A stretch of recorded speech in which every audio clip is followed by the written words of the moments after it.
Hi అండి, అందరికీ నమస్తే. నేను డాక్టర్ సాయిరామ్, మీ చిన్నపిల్లల డాక్టర్ని.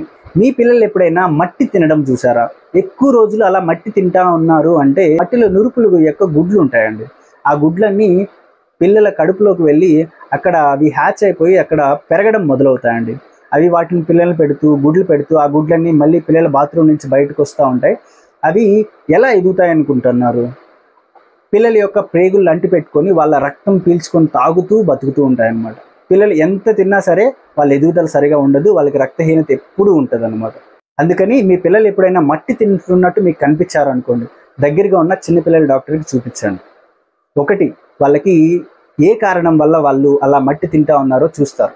ఐరన్ తక్కువ ఉన్నా, జింక్ తక్కువ ఉన్నా, కాల్షియం తక్కువ ఉన్నా అలా తినే అవకాశాలు ఉంటాయి. లేదా ఏమైనా ఇంటెలెక్చువల్ డిసెబిలిటీస్ ఉన్నాయా, ఆటిజం ఉందా, అది కూడా చెక్ చేస్తారు.